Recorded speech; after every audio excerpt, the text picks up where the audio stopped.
Assalamualaikum warahmatullahi wabarakatuh.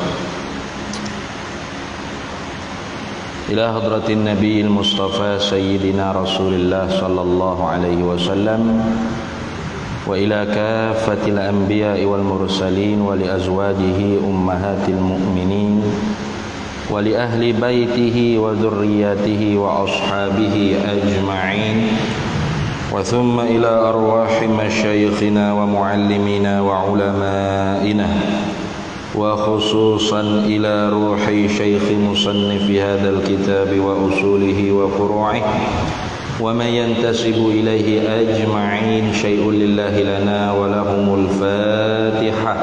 A'udzu billahi minasyaitonir rajim. Bismillahirrahmanirrahim. Alhamdulillahi rabbil alamin arrahmanir rahim maliki yaumiddin. Iyyaka na'budu wa iyyaka nasta'in ihdinas siratal mustaqim siratal ladzina an'amta 'alaihim ghairil maghdubi 'alaihim waladdallin amin. Bismillahirrahmanirrahim. Alhamdulillahi rabbil alamin. Assalatu wassalamu ala sayyidina wa habibina wa syafi'ina wa zukhrina wa maulana Muhammadin wa ala alihi wa sahbihi ajma'in. Subhanaka la ilma lana illa ma 'allamtana innaka antal alimul hakim. Wa la hawla wa la quwwata illa billahil aliyyil azim.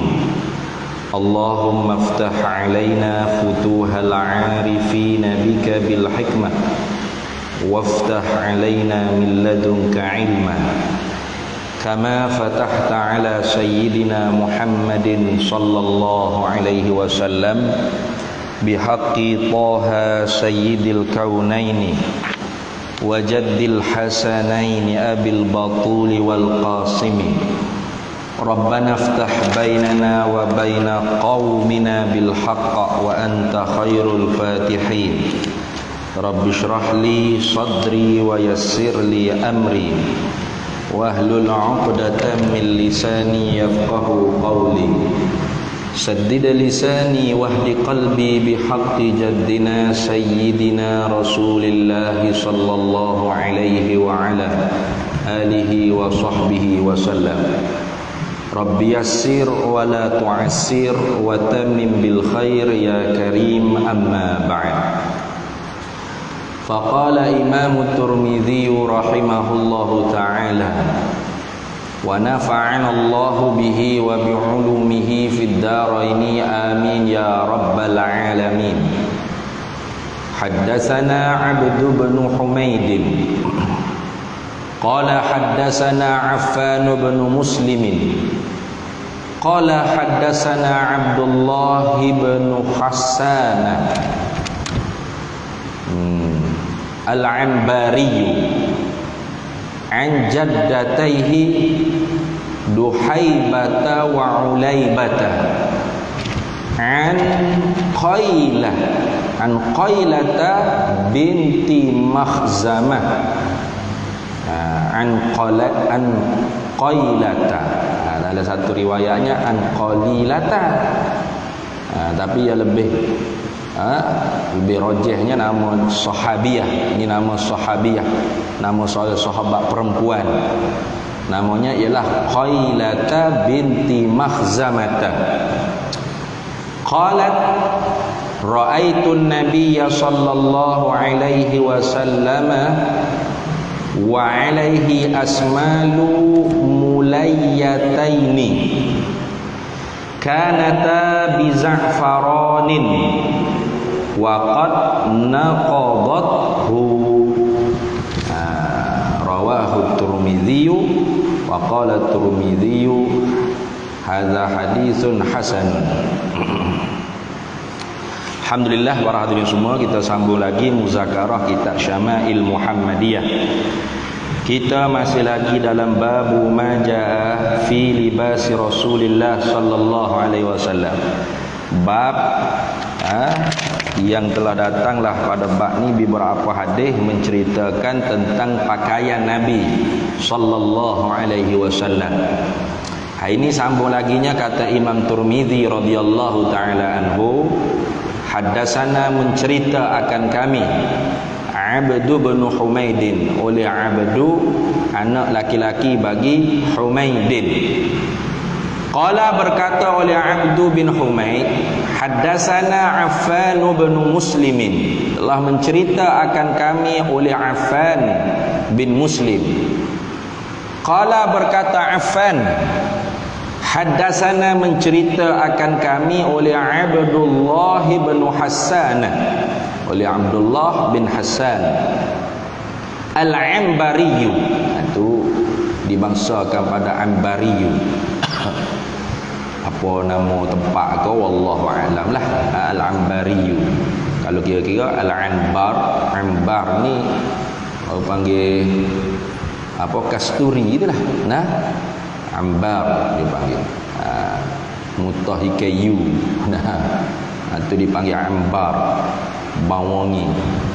Tapi ini wallahu alam, adakah nisbah kepada kasturi atau kepada nama tempat ke, wallahu alam. An jaddataihi, daripada Abdullah bin Hassan tadi itu dia meriwayatkan daripada dua neneknya.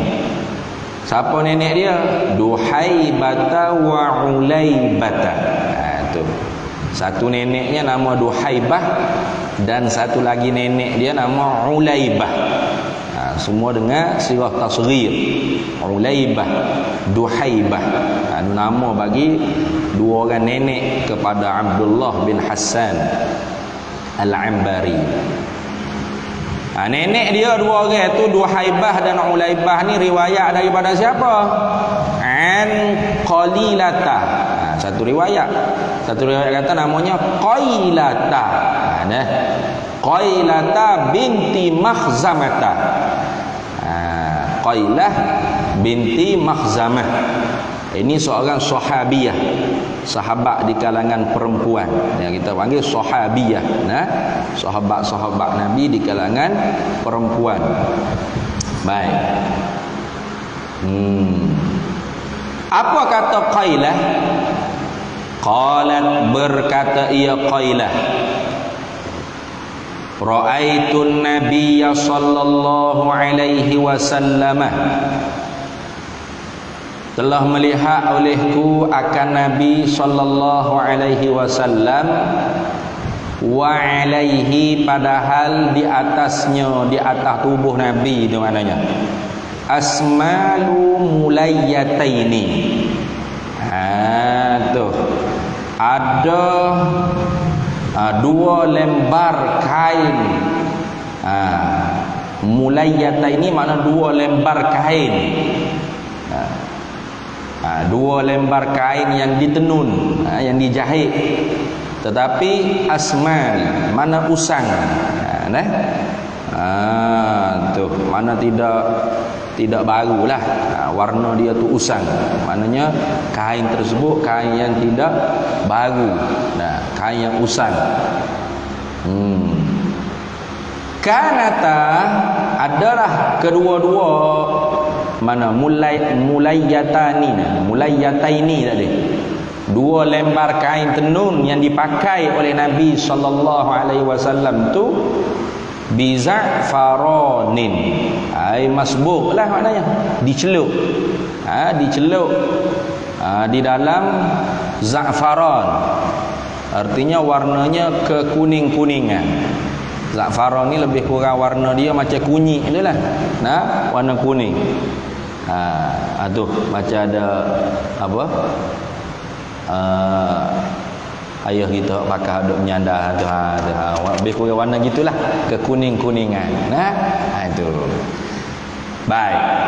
Waqad naqadathu, dan sungguhnya hampir pudar, hampir hilanglah ia aina qadat asmalu za'faran. Itu. Satu. Maknanya hampir pudar warna kuning. Warna kuning pada kain, dua kain, lembar kain yang dipakai oleh Nabi itu, yang usang tadi itu. Nah, tu warna kuning za'faran dia tu hampir hilang, hampir pudar warna dia. Tu. Jadi nak cerita katanya apa? Rasulullah sallallahu alaihi wasallam ada juga beliau pakai kain yang tidak orang panggil harga mahal lah, pada kain yang usang, kain yang buruk, kain yang tidak baharu. Lagi pula warna tu pun pudar, sehingga dicelup za'faran untuk menaikkan balik warna kain tersebut. Itu pun za'faran warnanya juga adalah pudar. Itu habis. Kemudian kata dia wa fil hadithi, dan sabit di dalam ini hadis qissatun tawilatun, ada kisah yang panjang lagi lah. Terus kepada hadis yang seterusnya, tak ada apa sekali tu. Qala al-musannifu rahimahullahu taala haddatsana Qutaibah bin Sa'id. Kata Imam Tirmizi mencerita akan kami oleh Qutaibah bin Sa'id. Qala berkata Qutaibah haddatsana mencerita akan kami oleh Bishr bin Mufaddali, oleh Bishr bin Mufaddal, an Abdullah bin Uthman bin Khuthaimin. Riwayat daripada siapa? Bishr bin Mufaddal, beliau riwayat daripada Abdullah bin Uthman bin Khuthaimin. An Sa'id bin Jubair, daripada Sa'id bin Jubair. An Ibn Abbas radhiyallahu taala anhuma. Sa'id bin Jubair riwayat daripada Abdullah bin Abbas radhiyallahu taala anhuma, ni sepupu Nabi sallallahu alaihi wasallam. Ada orang sahur dalam Facebook nama Cikgu Norman, suka cakap benda-benda hakikat tapi sesak lah. Cikgu Norman dalam YouTube ada taik Cikgu Norman tu baik ya, tahulah cikgu sungguh ada, Allah alam dakwa kata dia orang hakikat. Habis ya bedil belaka ustaz-ustaz, masuk dengan aku sekali ya bedil. Dia kata Ustaz Zohir, Ustaz kulit dia. Rupa-rupanya dia pun jahil juga. Dia kata Abdullah bin Abbas ni pak saudara Nabi. Tak betul tu. Dia ni. Pak saudara Nabinya Abbas bin Abdul Muttalib. Abdullah bin Abbas ni sepupu Nabi sallallahu alaihi wasallam. Pas lagu mana nak cara ilmu hakikat, kalau ilmu hak zahir syariat ni pun tak tahu ke mana hala. Dak itu ni. Tak payah dakwah lah. Tak payah dakwah. Ngaji biar jeluju daripada tauhid hak asah ma'rifah ammah, ngaji betul-betul tauhid akidah ahli sunnah wal jamaah, ngaji pula fiqh wisah ibadat, tahu halal haram, kenal orang panggil rukun syarak, syarak wajib, syarak sah, syarak bagi tiap-tiap rukun. Itu barulah betul kita ngaji agama. Lepas tu belajar ilmu tasawuf yang fardu ainnya takhalli mazmumah, sifat-sifat yang tercela dalam hati kita, dan tahalli mahmudah, dia bersepakai dengan sifat-sifat yang dipuji hingga kita berakhlak dengan akhlak Muhammadiyah. Itu baru tu orang beragama berhakikat sungguh. Ini cerita merapu kosi kodah, mengarut belaka, dia mengarut. Kata zikir Allah tu kenapa dia kata? Allah tu alik pada kata Allah tu ibarat seperti zakat. Tengok. Tidak menghina, ihanatuddin, menghina agama tu. Kemudian pada Allah tu seperti farad. Maka bila temu zakat dengan farad, bunyi ke mana kata? Bunyi ke apa? Dia ya. Kalau gitu zikir hak tinggi sekali martabat. Tu. Karut tu. Sesaklah tu. Tak sudah ikutlah. Kita ingat sebab ramai orang suka benda lagu tu. Dia kata ni ilmu isi ni. Isi apa? Isi tak ada kulit tu apa tahik lah. Ulama kata ilmu hakikat ni isi, ilmu syariat ni kulit, bukan pada makna kulit tu buang tahu, tak ada guna. Ilmu syariat tu kulit dengan maknanya mengawali isi. Itu. Kalau hakikat saja tak ada syariat, apatah lagi tu bukan hakikat, sesak dia panggil tu. Nah, jangan kita duk ikut. Jahil terus nah. Basic pun tak tahu. Nah. Abdullah bin Abbas nya berhepok saudara Nabi. Berat. Abdullah bin Abbas pupu Nabi sallallahu alaihi wasallam. Yang didoa oleh Nabi sallallahu alaihi wasallam, Allahumma faqihhu fid din wa 'allimhu ta'wil. Nah, tu. Lagi pula ada banyak hadis lah. Fazillah yahfazka, itu pun Nabi kata kepada Abdullah bin Abbas pupu dia. Qala, berkata Abdullah bin Abbas, qala Rasulullah sallallahu alaihi wasallam, telah bersabda oleh Nabi sallallahu alaihi wasallam. Nabi kata apa? Alaikum bil bayadi. Alaikum tu orang panggil isim fi'il. Tu alaikum ai ilzam alaikum. Kalau kita nak takdir ilzam alaikum jadi wajib atas kamu. Nyanyi kalau wajib. Lepas tu khudhu ya ma'syaral ummah, ambillah wahai sekalian umatku, kata Nabi SAW, bil bayadi minas thiyabi, dengan putih daripada pakaian. Maknanya Nabi suruh kita pakai pakaian putih, pakaian warna putih. Nak-naknya kalau kita tu hadir pada sembahyang Jumaat, mai Jumaat tengah hari tadi kan, sunatnya kita pakai pakaian putih. Ada orang panggil beberapa hari yang disunatkan kita berpakaian dengan pakaian putih. Mana? Itu hari Jumaat satu setiap minggu. Hari Jumaat diusahakan supaya kita hadir ke masjid hari Jumaat itu dengan berpakaian putih, dapat pahala sunat khusus itu. Kenapa? Kerana hari Jumaat ni hari raya mingguan untuk kita umat Islam. Kemudiannya hari Aidaini, dua hari raya. Mana? Aidul Fitri wa Aidul Adha, itu pun sunat kita pakai pakaian warna putih. Kemudiannya yang tidak berkait dengan hari, wal majalisut thayyibah, tiap-tiap majlis yang baik, majlis ilmu ke, majlis zikir ke, itu sayugianya kita berpakaian dengan pakaian putih, sunat gitu. Tapi tak adalah haram pakai pakaian warna lain pun. Maknanya sayugia. Nabi kata alaikum ai khudhu ya ma'syaral ummah. Ambillah, pakailah. Itu khuzu mana? Pakailah. Hei sekalian umatku, bil bayadi minats thiyabi. Dengan putih daripada pakaian. Mana pakailah pakaian warna putih. Kalau kemeja pun kemeja putih, baju Melayu pun baju Melayu putih, serban pun serban putih. Jubah pun jubah putih. Tu sebab apa tu? Dia akan menyata di hadapan. Cuma kita nak menyata lebih dulunya karena al-launul abyad, warna putih ni yazharu ma yulhiquhu min najasatin. Warna putih ni menzahir, menampakkan akan barang yang berhubunglah ia barang dengan apa, dengan pakaian kita tu. Gapo barang tersebut? Min najasatin, daripada naji-naji. Jadi pakaian putih ni lebih jelas kalau kita kena naji-naji ke atau perkara-perkara yang kotor, daki ke gapo, dia lebih tampak pada pakaian putih. Dengan begitu kita tu jadi nak membersihkan pakaian kita.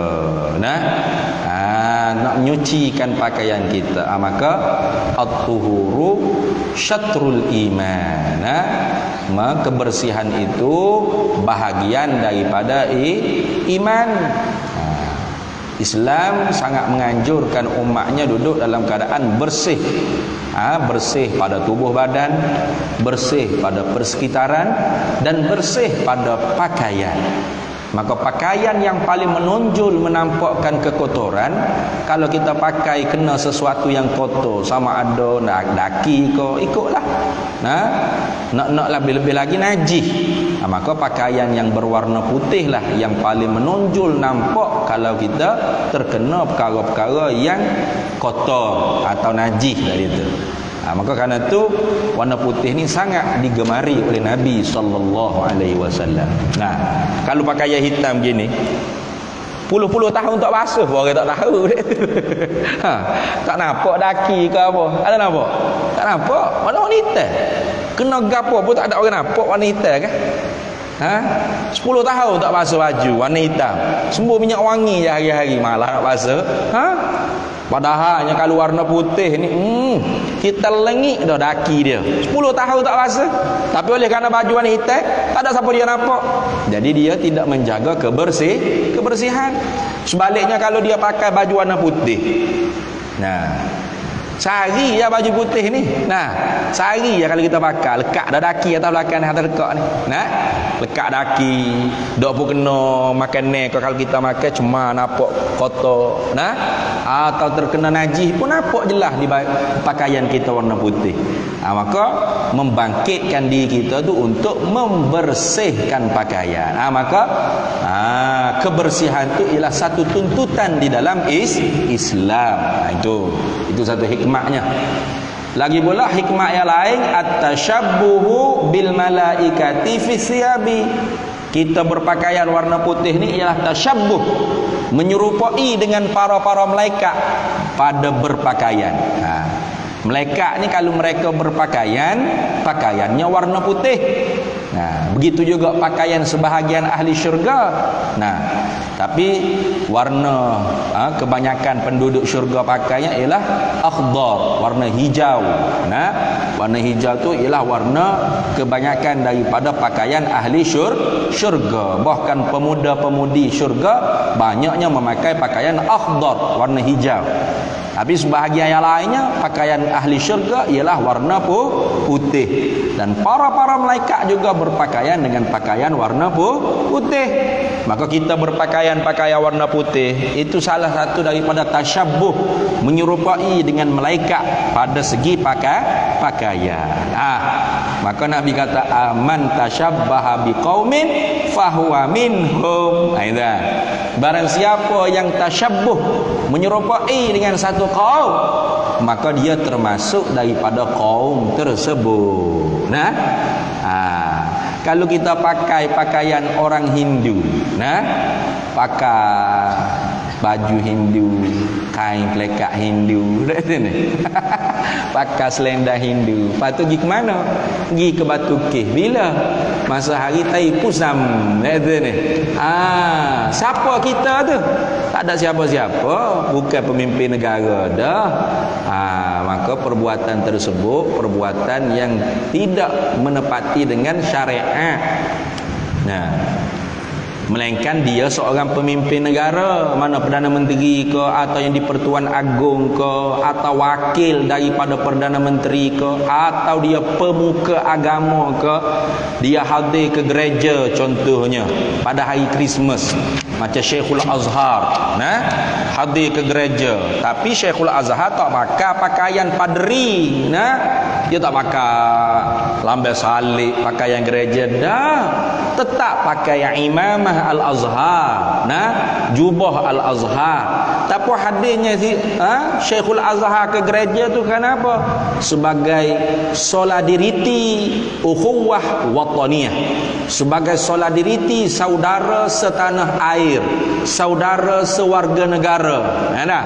Itu tak ada mengapa, sebagai menunjukkan bahawasanya Islam itu tidak menzalimi penganut-penganut agama lain dalam apa-apa upacara keagamaan dia.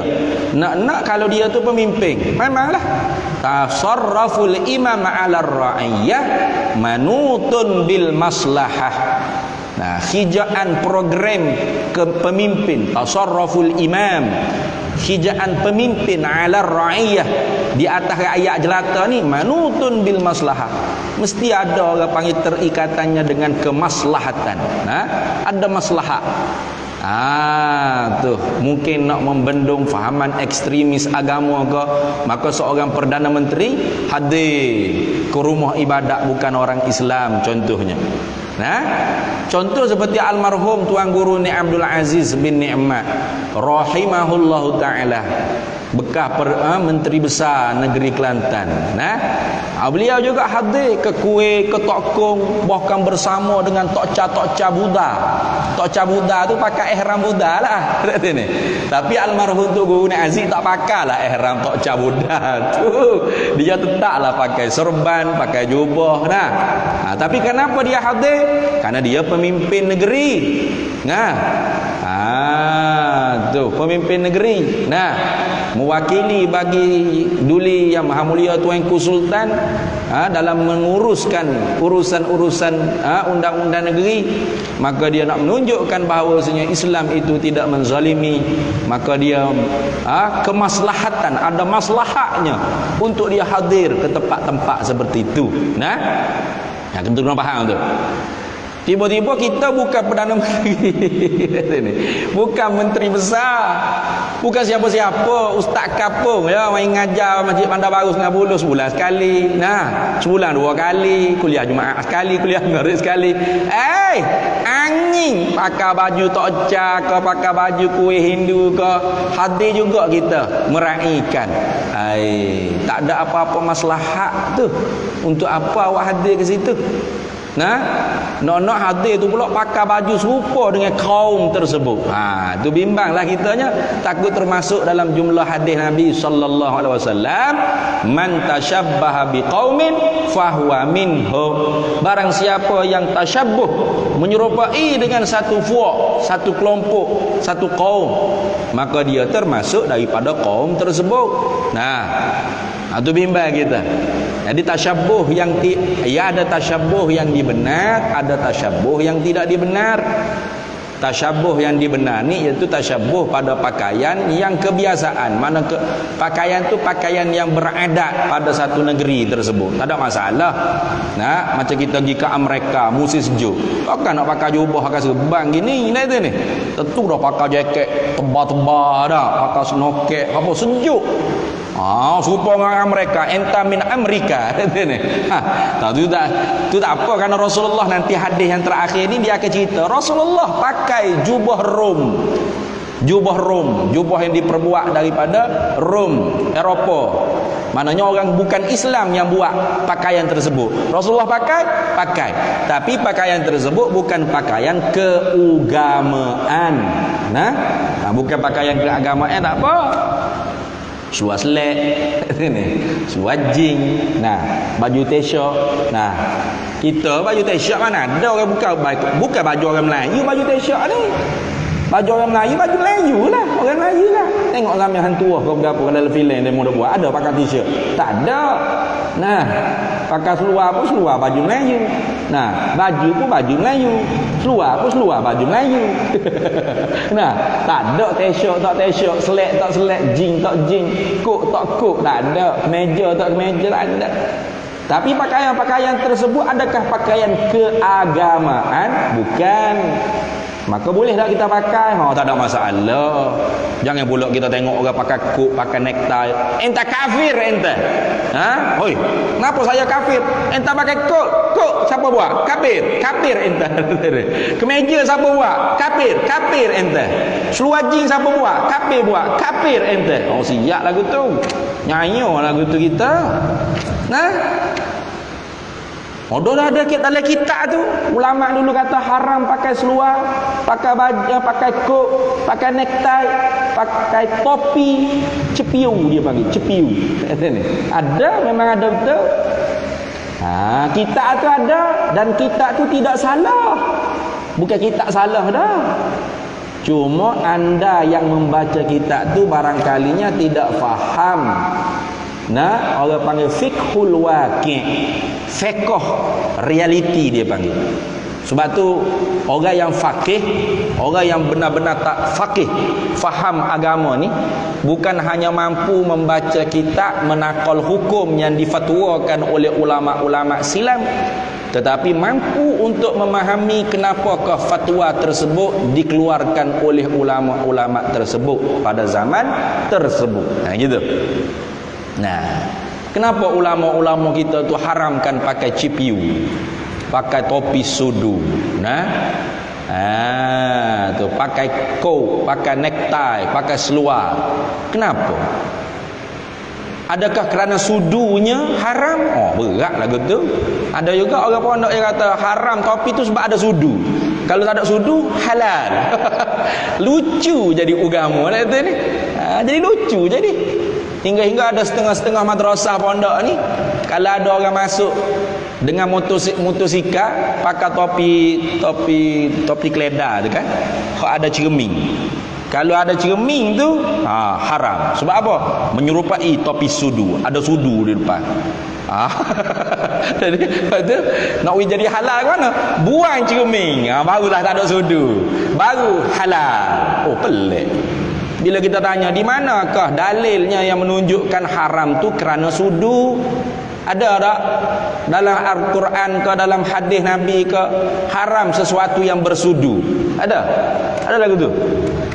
Kalau ada, cuba datangkan satu ayat Quran atau satu hadis Nabi sallallahu alaihi wasallam yang menunjukkan haram tu kerananya sudu. Tiap-tiap benda bersudu tak boleh. Jadi masjid ni tak boleh buat pos. Berapa pos? Pos seperti sudu. Haram. Gitu ke? Ada kalau gitu dalil? Tak tarak gitu lepas hari tu hukum. Haram tu bukan sebab sudu. Nah? Haram topi tu bukan sebab sudu. Lepas tu sebab apa? Sebab tasyabuh, menyerupai dengan penjajah pada zaman tersebut. Itu dah. Zaman tersebut tu zaman penjajah menjajah umat Islam. Bila runtuhnya khilafah Uthmaniyah, Kesultanan Uthmaniyah, maka negara-negara orang Islam ni dibahagi-bahagikan oleh kuasa-kuasa barat, ke Perancis, ke British, ke Inggeris, ke Amerika. Bagi habis fok dia buat sako faraid. Ni bahagian jajah hemu. Ni je. Maka pakaian penjajah yang menjajah negeri-negeri orang Islam ketika tu, mereka hadir dengan bagaimana rupanya? Seluar, coat, necktie, tali leher, reben, topi, topi sudu tu, ataupun topi koboi tu. Maka bencinya ulama kita kehadap penjajah sehingga pakaian pun diharamkan menyerupai dengan penjajah. Takut kita duk pakai lagu tu, orang ingat kita tu penjajah, orang kita tembok, orang kita ikan. Rupa-rupanya mamat ni. Ku ingat ke penjajah. Gitu. Maka diharamkan pakai untuk orang Islam. Jangan pakai topi sudu, jangan pakai CPU, jangan pakai coat, necktie, seluar, jangan. Bila? Ketika tu. Jadi ilahnya bukan kerana sudu gitu. Ilah haramnya kerana apa? Kerana penjajah, tasyabuh dengan penjajah. Maka izan tafal illah, ini kaedah dia. Izan tafal illah intafal ma'lul.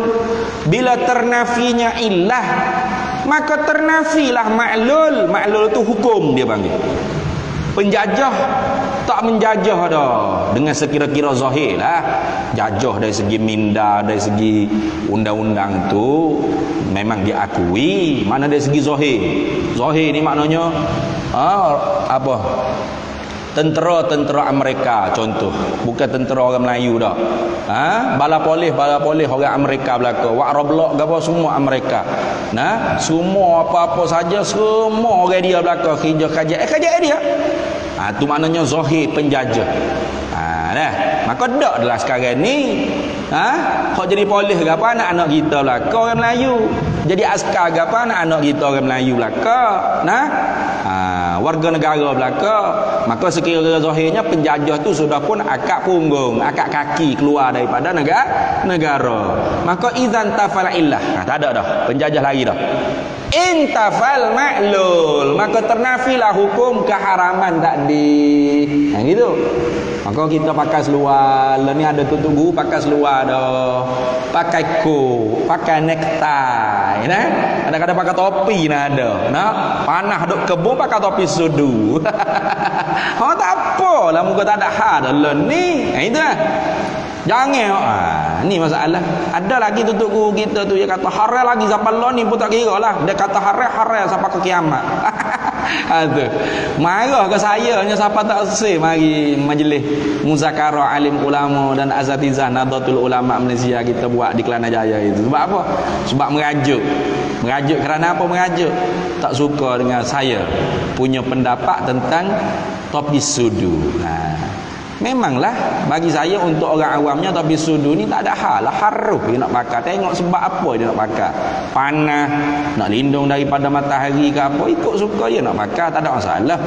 Jangan dia semaya pakai topis sudu nak sujud lekat di sudu dia tu, jangan. Tu ya jangan ni. Cuma untuk pelajar pondok, pelajar madrasah, itu tak sesuai lah pakaian seperti tu. Tu pakaian seperti itu tidak sesuai untuk diterapkan kepada pelajar-pelajar agama. Pelajar agama kena pakai pakaian seumpama yang selayaknya dengan pelajar agama. Kalau hamba mai mengajar masjid ni, support tanya hamba pergi pavilion. Lagu mana? Pakai seluar jeans, piuh tak ada atas kepala, pakai baju t-shirt. Agak-agak ibu-ibu ayah-ayah nak dengar tak mengajar? Agak-agak lah. Mesti tengok atas bawah. Mak dadah mana yang mengaji? Nak pakai baju t-shirt cakorok pula ada. Padahal hamba mengajar ni sama je. Alhamdulillah ya. Tak ada beza pun dengan pakai serban, kau pakai jubah, kau dengan pakai t-shirt. Tak berubah pun. Benda hak nak disampaikan benda yang sama je. Tapi muru'ah dia panggil, muru'ah. Pakaian seseorang tu muru'ah, ada maruah dia, keair mukaan dia, kesesuaian dia. Seorang mufti ada pakaiannya, itu. Perdana Menteri ada pakaiannya, raja-raja ada pakaiannya, ulama ada pakaiannya, itu. Maka jangan tukarlah nak kau serubah besar pada tok guru, gak siap lah. Lama orang tanya hak basic fardu ain, tak boleh jawab. Malulah, tak sesuai lah panggil. Pakailah mengikut kadar kemampuan kita. Kita kenal diri kita. Rahimahullahu liman arafa biqadri nafsih. Allah Taala merahmati bagi mereka yang kenal kadar diri dia. Itulah. Habis itu. Jadi sekarang ni kita pakai seluar, pakai tak ada apa, boleh. Dah kita hak tu sebut haram tu. Hak tu sipir dululah. Nanti kalau penjajah datang lagi dengan pakaian seperti itu, maka digunakan lagi kita tu. Itu lagu tu. Itu cara kita nak faham hukum yang disebut oleh tok guru alim ulama kita dalam kitab-kitab lama tu begitu. Mesti kita kena kait dengan fiqhul waqi' wat tawaqqu'. Itu dah. Baik. Nak masuk satu waktu kita azan dulu dah. Kita tunggu azan dulu.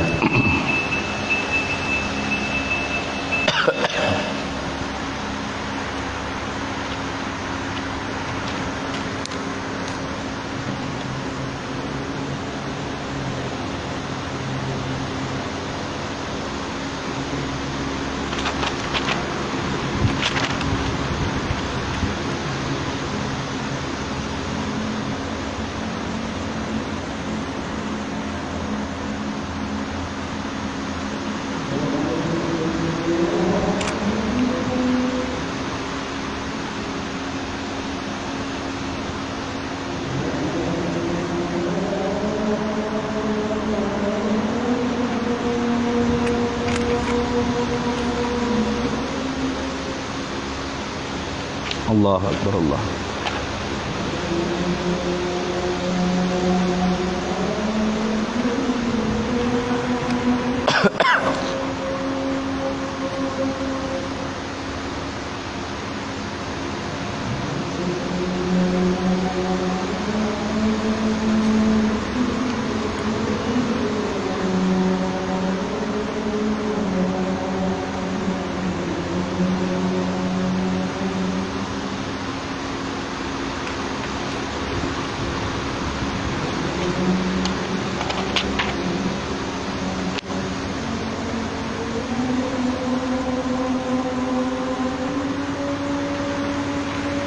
أشهد أن سيدنا محمد رسول الله.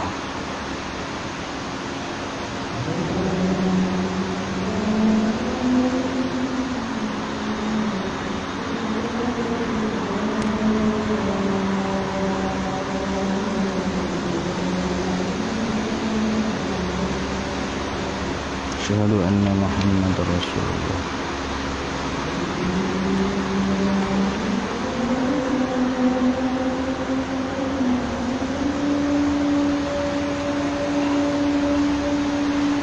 La haula wa la quwata illa billah.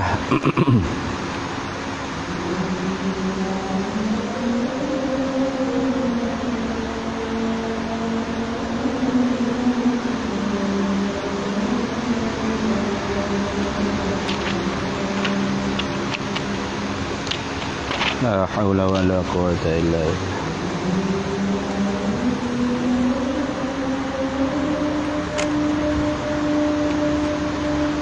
La haula wa la quwata illa billah.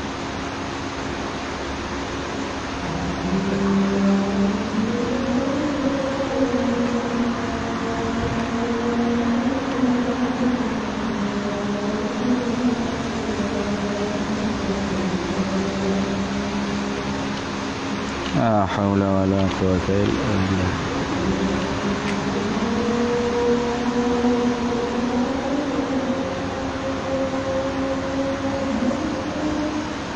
Allahu akbar, Allahu akbar.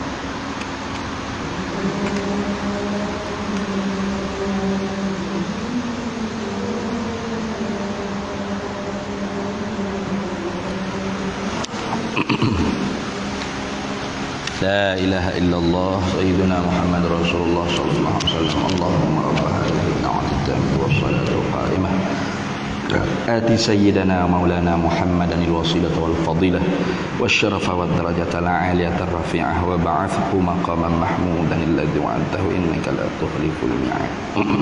Baik.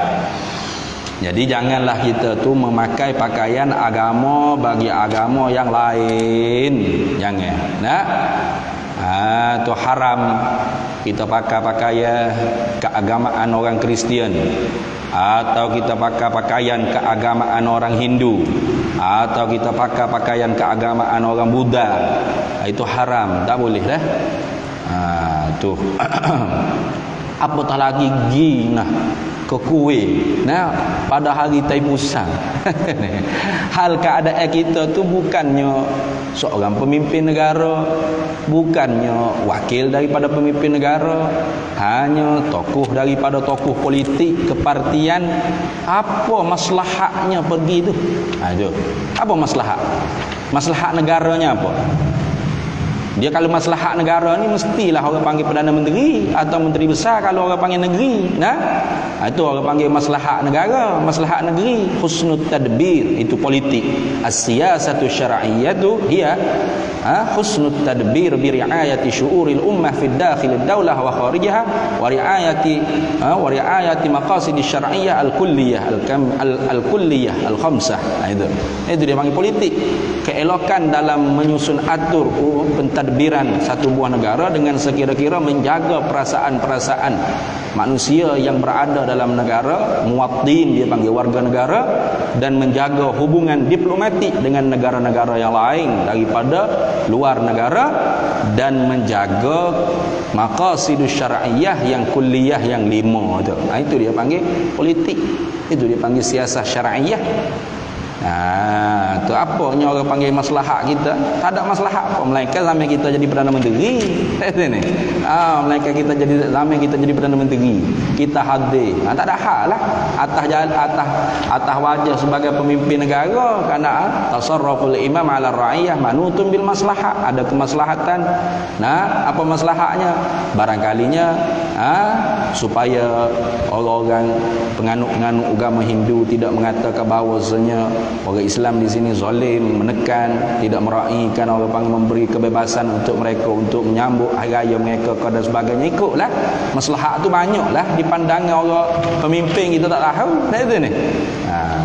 Tapi kalau kita bukan pemimpin negara, apa maslahat? Tak ada maslahat apa pun. Macam tutup guru biasa, tutup guru pondok, tutup guru madrasah, tak ada pergi ke tokong Buddha tu ada? Tak ada. Berjubah berserba pergi duduk bergambar dengan sami-sami ada? Tak ada. Tapi almarhum Menteri Besar Kelantan, bekas dululah Menteri Besar Tok Guru Ni Aziz tu, dia pergi pergi ke toko. Nah, dia bergambar dengan sami-sami Buddha. Apa masalah? Ada masalah sebab dia ketua negeri. Nah, dia wakil daripada sultan, menteri besar. Nah, maka dia ada masalah, tak apa. Perdana menteri pun tak apa, dia ada masalah. Dia wakil daripada dia petua agong. Nah, wazir dia panggil menteri. Tapi kita bukan menteri, bukan apa. Buat berapa? Nak lagi hadir tu pakai demo lah tu. Tu lagi parah. Nah. Tu Syekhul Azhar hadir ke masjid, ke gereja hari Krismas pun tak pakai gereja, pakai Azhar. Barangkalinya ada orang panggil hidayah, Allah Ta'ala nak bagi ke mana-mana pemeluk Kristian ke, dengan tengok perilaku tu tu. Kenapa? Dilalatul fi'li aqwa min dilalatil qawli. Pengertian daripada perbuatan itu lebih kuat daripada pengertian daripada percakapan. Nah, Syekh Azhar hadir gitu, kalau tak cakap pun tak apa, barangkali ada penganut di negara orang Kristian majoriti tak buat lagu ni kepada umat Islam ni. Tapi ni negara umat Islam yang majoritinya umat Islam begini menyantuni agama selain daripada Islam. Ini benar-benar Islam agama yang rahmah. Ini benar agama Islam ni agama yang sebenar. Mana kita tahu serta hidayah Tuhan masuk Islam. Tadi tak ada kena berucap tuan-tuan masuk Islam, tak perlu. Itu orang panggil orang pemimpin-pemimpin negara, pemuka-pemuka agama, mereka itu ada maslahat. Tapi kalau kita tu bukan pemimpin negara, pemimpin politik, parti politik, ataupun untuk lebah biasa macam saya tu lah, ustaz kapung orang panggil, tak ada maslahat apa lagi. Maslahat apa? Tak perlu. Bahkan kalau kita pergi dengan pakaian, seumpama pakaian tu bimbel-bimbel takut tadi at-tashabbuh, tashabbuh dengan pakaian agama orang lain. Maka di sana Nabi sallallahu alaihi wasallam sabda, man tashabbaha biqaumin fahuwa minhum. Barang siapa yang menyerupai dengan satu kaum, maka dia termasuk daripada kaum tersebut. Habis. Maka sebab tu setengah daripada hikmat kita pakai pakaian putih itu at-tashabbuhu bil malaikati fi siyabi. Nak serupa dengan malaikat dari segi berpakaian. Kerana malaikat ni kalau mereka menjelma dengan berpakaian, maka pakaian mereka warnanya putih. Tu. Liyal basaha ahyaukum. Pakaikan ia pakaian putih ni. Ahyaukum, oleh orang-orang hidup di kalangan kamu, di antara kamu. Nabi tekan lagi. Orang-orang hidup pun pakai pakaian warna putih. Wa kaffinu fiha, dan kafanlah oleh mereka itu yang hidup fiha padanya, pada pakaian warna putih, mautakum, akan orang-orang mati di kalangan kamu. Sebab tu orang mati kan kita kafan dengan pakaian warna putih. Itu kerana Nabi sallallahu alaihi wasallam perintah. Kerana apa tu? Fa innaha min khairi thiyabikum, karena sesungguhnya asyabal baik, pakaian warna putih itu dia panggil falit ta'liliyah, dia panggil. Kerana sesungguhnya pakaian warna putih itu min khairi thiyabikum, setengah daripada yang baik daripada pakaian kamu. Tengok, Nabi tak kata walam yakul khairu thiyabikum. Nabi tak kata warna putih lah yang paling baik, hanya warna putih saja, tidak. Tapi Nabi kata min khairi thiyabikum. Min tu orang panggil min litabai, sebahagian daripada pakaian yang baik bagi kamu. Mana? Warna putih ni. Kerana apa? Kerana ada lagi juga pakaian yang digemari oleh Nabi warna selain daripada putih. Mana? Warna hijau, al-akhdar afdalu min thiyabikum juga. Nah, pakaian warna hijau tu juga adalah yang lebih daripada pakaian kamu. Kenapa? Fa innahu min libasi ahli jannati. Karena warna hijau tu juga ialah setengah daripada pakaian ahli syurga. Itu. Habis situ. Kemudian kita sambung lagi. Peng tak awak. Ada peng tak? Ada. Qala haddatsana Muhammad bin Bashar. Bila hadis tadi rawahun Nasa'i wal Hakim wa Tirmidzi wa qala Tirmidzi hadza hadisun hasanun sahihun. Ini hadis ialah hadis hasan sahih. Wallahu a'lam. Kita berhenti situ dulu. Bismillahirrahmanirrahim. Allahumma inna nas'aluka min khairi ajilihi wa ajilihi ma 'alimtu minhu wa ma lam na'lam wa nas'aluka al-jannata wa ma yuqarribu ilaiha min qawlin wa 'amalin wa niyyatin wa i'tiqad wa na'udzu bika minan nar wa ma yuqarribu ilaiha min qawlin wa 'amalin wa niyyatin wa i'tiqad wa nas'aluka min khairi ma salaka 'abduka rasulika nabiyyuka Muhammadin sallallahu alaihi wasallam. Allahumma faqihna 'ilma asy-syari'ati wal ma'rifati wat tariqati wal haqiqah wasta'malna biha bihaqqi sayyidina Muhammadin sallallahu alaihi wasallam. Rabbi fanfa'na bi barakatihim wahdinal husna bi hurmatihim wa amitna fi tariqatihim wa mu'afatin minal fitani wa sallallahu salam ala sayyidina Muhammad walhamdulillahi rabbil alamin. Ibu-ibu, ayah-ayah, para hadirin semua, hari Jumaat hamba umum minggu lepas tu tentang apa kos pembersihan tanah wakaf. Hari Jumaat kalau laki-laki itu mestilah hadir Jumaat. Nah, ibu-ibu mungkin tak ada lah hadir Jumaat. Maka kos tersebut 50,000. Nah, siap semua sekali lah dengan buat lokangnya, dengan ambil tanah yang di tempat bukit tinggi itu mari tambung di tempat yang rendah di depan tanah tersebut. 50,000 tu sekali dengan semua sekali, ngupas semua sekali dengan excavator gapo semua. Itu telah pun kita berjaya kumpul sebanyak 30,000. Jadi ada lagi 20,000 lagi. Nah, ada 20,000 lagi yang kita wajib kena bayar akhir bulan ni. Jadi hamba mintanya ibu-ibu, ayah-ayah pakat sapa-sapalah kepada yang tidak hadir ni, supaya ada yang nak buat saham akhirat, nak berwakaf, nak niat supaya dapat saham juga wakaf, maka bolehlah bank kepada pondok kita. Mudah-mudahannya akhir bulan ni kita cukupkan 50,000 tu untuk bayar kepada kontraktor, insya-Allah. Itu saja.